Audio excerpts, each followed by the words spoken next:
सो frankly speaking मेरे में तो ये कैपेबिलिटी नहीं है कि ये पता करें कि भाई 4-6 महीने में बाजार कितना नीचे जाएगा, कितना ऊपर जाएगा। लेकिन इतना मेरे को मालूम है कि 4-5 साल में इंडेक्स यहाँ से भी डबल हो जाएगा, ये मेरे को पक्का विश्वास है। आप कह रहे हैं यहाँ से भी 4 से 5 साल में इंडेक्स डबल होगा, ये आप क्यों कहेंगे? पार्डन?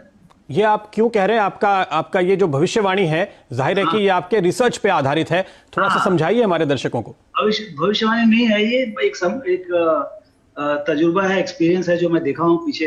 अभी देखिए क्या है कि कॉर्पोरेट प्रॉफिट टू जीडीपी जो है वो बहुत कम हो गया है, मतलब इतना कम हो गया 2% से नीचे आ गया है 2021 में। अब यहाँ से कॉर्पोरेट प्रॉफिट का रिवर्सल होना बहुत जरूरी है। तो देखिए आपका यदि 11-12% यदि आपका जीडीपी, जैसे जीडीपी आपका 6.5-7% बढ़ा, 4 से 5% इन्फ्लेशन हुआ, तो 11 से 12% आपका नॉमिनल जीडीपी बढ़ेगा। यदि कॉर्पोरेट प्रॉफिट टू जीडीपी जो अभी 2% है, वो यदि 3% हुआ है, जो कि मैं बहुत कम बोल रहा हूँ, लेकिन फिर भी 3% हुआ अगले 5 साल में, तो आपका जो कॉर्पोरेट प्रॉफिट ग्रोथ वो करीब 16-17% से जाएगा।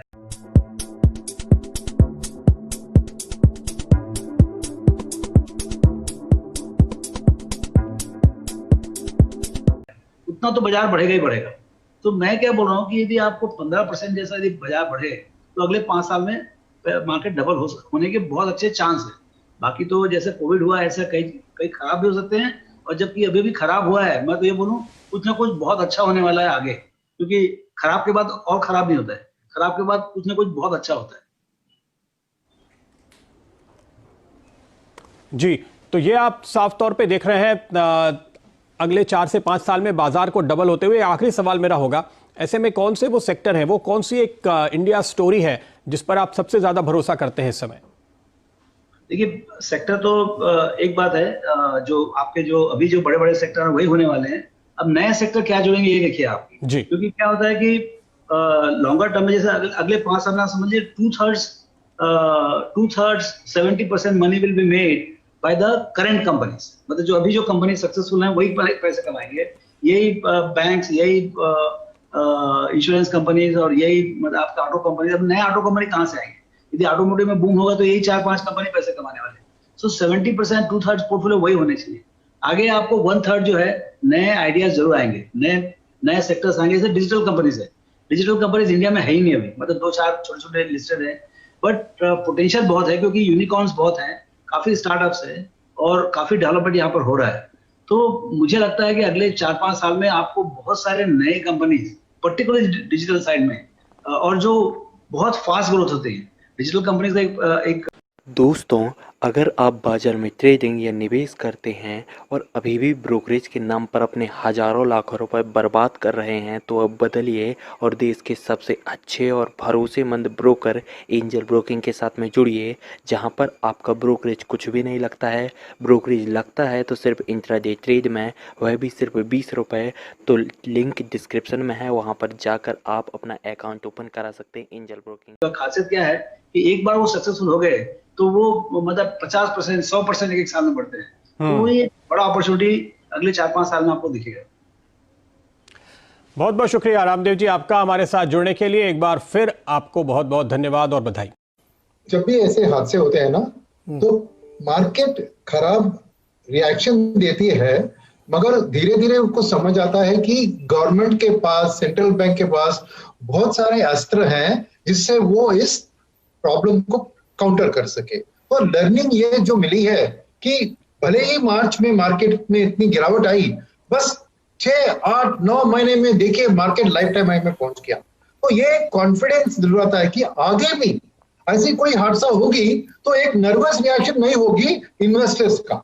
तो पहली थिंग इस कॉन्फिडेंस दिलवाया है इस क्राइसिस और उसके हैंडलिंग में, चाहे वो भारत की गवर्नमेंट हो या अमेरिका की गवर्नमेंट हो, कि हमें ऐसे क्राइसिस को कंट्रोल करना मार्केट की तौर से बहुत बढ़िया तरह से आता है। और 2008 ने हमको ये सिखाया और ये लेसन हमने 2019-20 जब ये क्राइसिस हुई तब हमने इसको यूज किया। तो आने वाले दिन में एक कॉन्फिडेंस आता है कि कोई भी चीज हो तो एक मजबूती लिक्विडिटी के तौर पर, लो इंटरेस्ट रेट के तौर पर डेफिनेटली वर्ल्ड में अवेलेबल है। तो मार्केट के लिए ये एक स्ट्रॉन्ग सपोर्टिव फैक्टर मैं मानता हूं।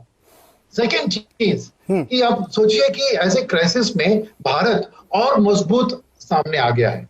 क्योंकि हमें ये था कि सभी दुनिया के माफिक हमने बहुत बड़ा एक लॉकडाउन इंट्रोड्यूस किया, उसके कारण हमारी जीडीपी की ग्रोथ भी बहुत जबरदस्त गिरा। फिर भी हम फिनिक्स की तरह एशेस से बाहर उठे, और आज फॉरेनर्स का ये मानना है कि बाकी सब इमर्जिंग देशों के कंपैरिजन में देखे तो भारत ही ऐसी देश है जो जिसकी भविष्य बहुत बढ़िया दिख रही है even after such a crisis. Second चीज वो है। तीसरी चीज ये भी देख लीजिए कि हमारी जो जनशक्ति, पॉपुलेशन का जो स्ट्रेंथ है, डेमोग्राफिक डिविडेंड जो कहते हैं, वो अभी काम आएगा, क्योंकि दुनिया के लिए अभी चाइना +1 यानी चाइना में ये हर साल शुरू हुई ये महामारी, और उसके बाद सभी लोगों के जानकारी में ये चीज हो गया कि हमें एक देश के ऊपर डिपेंड नहीं करना चाहिए, हमें चाइना के लिए एक ऑल्टरनेटिव चाहिए मैन्युफैक्चरिंग के लिए। वहां पे आज भारत शामिल है, तो हमारे भविष्य में ये जो डेमोग्राफिक डिविडेंड आने वाले अगले 10-15 मान लीजिए अगले 16 साल के लिए हमारे लिए बहुत एक सपोर्टिव फैक्टर होगी। तो ऐसी चीजों को देखकर मैं मानता हूं कि पिछले 16 साल में आप देखिए, जो 2004 में सेंसेक्स 3000 पे था, और मान लीजिए कोइंसिडेंस 16 साल में सेंसेक्स आज 50,000 के करीब पहुंच गया है। तो अगले 16 साल में और 16 गुना की बढ़त मन में रखते तो वो आंकड़े हम गिन नहीं पाएंगे, मगर 16 साल की बात छोड़िए, अगले 3 से 5 साल के लिए इंडिया के लिए इकोनॉमिक के तौर से बहुत भविष्य बढ़िया दिख रहा है, और मार्केट भी उसको फॉलो करने की एक आशा जरूर हम रख सकते हैं। तो इक्विटी दोस्तों, अगर आप बाजार में ट्रेडिंग या निवेश करते हैं और अभी भी ब्रोकरेज के नाम पर अपने हजारों लाखों रुपए बर्बाद कर रहे हैं, तो अब बदलिए और देश के सबसे अच्छे और भरोसेमंद ब्रोकर एंजल ब्रोकिंग के साथ में जुड़िए, जहां पर आपका ब्रोकरेज कुछ भी नहीं लगता है। ब्रोकरेज लगता है तो सिर्फ इंट्राडे ट्रेड में, वह भी सिर्फ 20 रुपये। तो लिंक डिस्क्रिप्शन में है, वहां पर जाकर आप अपना अकाउंट ओपन करा सकते हैं एंजल ब्रोकिंग। मार्केट से बेहतर वेल्थ क्रिएशन का कोई टूल नहीं रहेगा। ने ऐसा दिखाया है कि जब भी किसी देश के इकोनॉमी पे बहुत बड़ा आघात होता है, उसके बाद उस इकोनॉमी में जोर से उछाल आता है। अगर आप बहुत पीछे हिस्ट्री में जाएं तो फर्स्ट वर्ल्ड वॉर के बाद जर्मनी की इकोनॉमी में जो तरक्की आई वो बिल्कुल अविश्वसनीय थी। सिमिलरली जिस तरह का डिवास्टेशन सेकेंड वर्ल्ड वॉर में हुआ, उसके बाद जो देश बुरी तरह से हारे थे सेकेंड वर्ल्ड वॉर में, जर्मनी और जापान, आप देखिए आज उन इकोनॉमीज की जो गिनती होती है वो विश्व के नंबर 1 नंबर 2 इकोनॉमीज में होती है।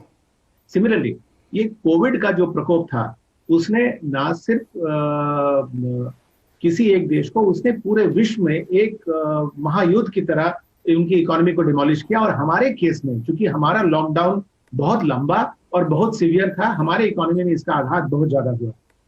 उसका परिणाम आप देखिए कि एक ट्रेलर हमको अभी दिखने को मिल रहा है कि आगे क्या हो सकता है। जितने हताश हम हो गए थे लॉकडाउन के 2 महीने के अंदर, जब ये क्रेडिट रेटिंग एजेंसीज ने भारत की जीडीपी की ग्रोथ एस्टिमेट -12.5% तक कर दिया था, आज वही क्रेडिट रेटिंग एजेंसीज कह रही हैं कि जो ग्रोथ रेट है वो 12.5 नहीं -7.5 होगी। तो आप अनुमान लगाइए कि अगर 6 महीने के अंदर इतना ज्यादा आउटलुक बदल जा रहा है इकोनॉमी के रिकवरी का, तो जो अगला 12, 24 और 36 महीना रहेगा, उसमें हमारी इकोनॉमी जिस पर कि इतना जोर का आघात पड़ा है, वहां पर तरक्की कितनी ज्यादा होगी।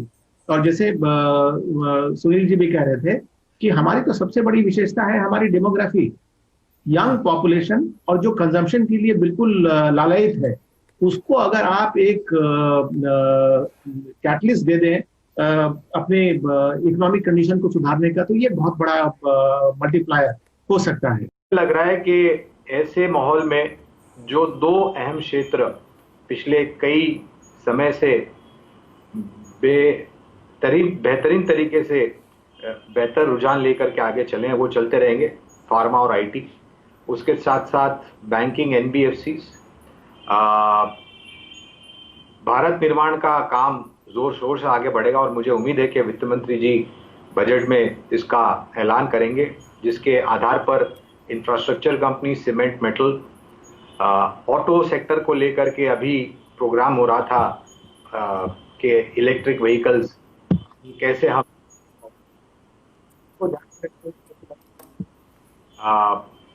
एक बदलाव बजट में आएगा, ऐलान आएगा ऑटो सेक्टर के लिए और एफएमसीजी सेक्टर। तो कुल मिलाकर के नीरज जी ये कोई एक बास्केट है 6 से 7 सेक्टर का, क्षेत्रों का, जहां पर आपको ज्यादा से ज्यादा ध्यान देना चाहिए। और अगर आपको इधर उधर भटकना नहीं है तो इन 6 या 7 क्षेत्रों में एक एक दो दिग्गज कंपनियों को ढूंढ करके एक बहुत ही छोटा सा लेकिन मजबूत और सक्षम पोर्टफोलियो बना करके आप निरंतर रूप से निवेश करते जाए।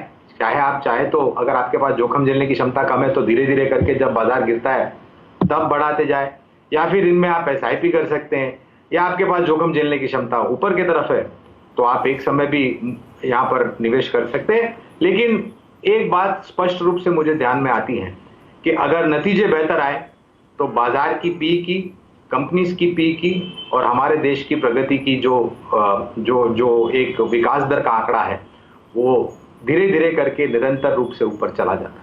यदि आप लोग बाजार में ट्रेडिंग या निवेश करते हैं और अभी भी ब्रोकरेज के नाम पर अपनी हजारों रुपए बर्बाद कर रहे हैं तो अब बदलिए और देश के सबसे अच्छे, बड़े और सबसे भरोसेमंद ब्रोकर, जहां पर आपका ब्रोकरेज कुछ भी नहीं लगेगा, ब्रोकरेज लगेगा तो सिर्फ इंट्राडे ट्रेड में, वह भी सिर्फ 20 रुपए। और दोस्तों साथ ही आपको बता दूं कि यहाँ पर अकाउंट ओपन कराने के लिए आपको अपना POA यानी कि पावर ऑफ अटॉर्नी देने की कोई आवश्यकता नहीं है, जिसका उपयोग करके हाल ही में देश के एक बड़े ब्रोकर ने 2000 करोड़ का घोटाला किया। तो दोस्तों अकाउंट ओपनिंग की लिंक डिस्क्रिप्शन में है, जाइए और लिंक पर क्लिक करके अपना अकाउंट ओपन करा।